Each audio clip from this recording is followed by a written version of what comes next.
Okay, so for this problem, it looks like we have 3 different steps and then also 3 different enthalpies.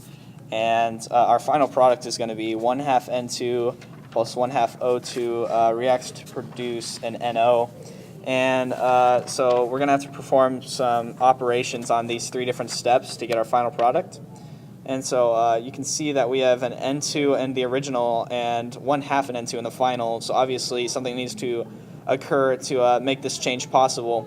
And so what you can do is actually manipulate the problem. So what we're going to do is multiply the entire step by 1/2. And so if you multiply this entire step by the coefficient of 1/2, then it looks like we'll get, if you multiply each step, 1/2 N2 plus 3/2 H2 reacts to produce 1 NH3. And then you can see that we have 1 NH3 over here, and then but we have 4 NH3 in this step, so something needs to happen since NH3 isn't in the final at all. And so what we need to do, obviously, is multiply this entire step over here by 1/4, and then if you multiply that out, then it'll be NH3 plus 5/4 O2 reacts to produce 1 NO, and 6/4 H2O will reduce to be 3/2 H2O.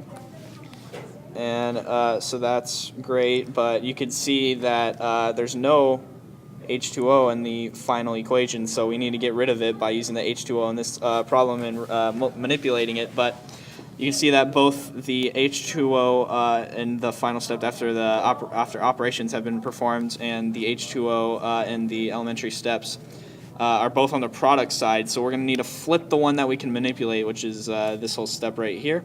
And so obviously we're going to write an R right there to reverse it, and then since we have 3/2 H2O right here, we're going to also need to multiply this step by 3/2.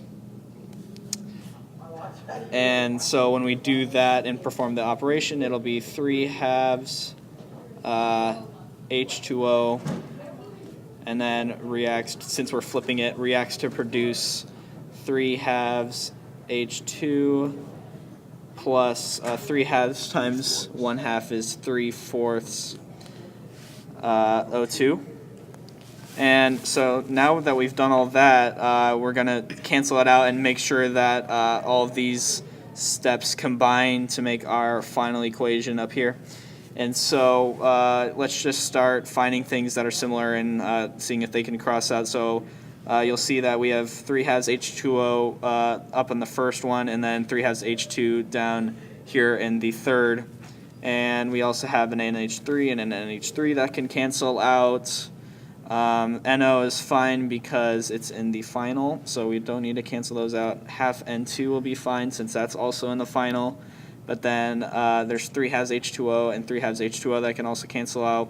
And then you'll see right here that we have 5/4 H2O and 3/4 H2O, or O2, my bad. And so we look up here, and then we can see that there's more O2 in the reactant side. So if you cancel them out, it'll be 1 O2. So we can drop down everything to the final, and it looks like everything will work out. We got 1/2 N2 plus the 1/2 O2, and then also we'll get the NO.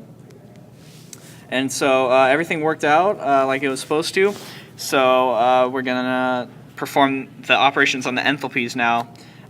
So let's travel back up here and perform the same operations on the enthalpies that we did on the steps. And so we'll have 1/2 of negative 91.8 kilojoules.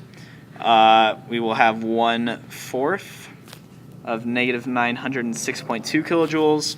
And then since we reversed this equation, we're going to have to change the sign to a positive 241.8 kilojoules. But then we also perform the operation of 3/2. So we will multiply positive 241.8 kilojoules times 3/2. And then, so if you multiply If you multiply all of those together and then you add them up, then your final enthalpy will be 90.25 kilojoules, and that's all you have to do.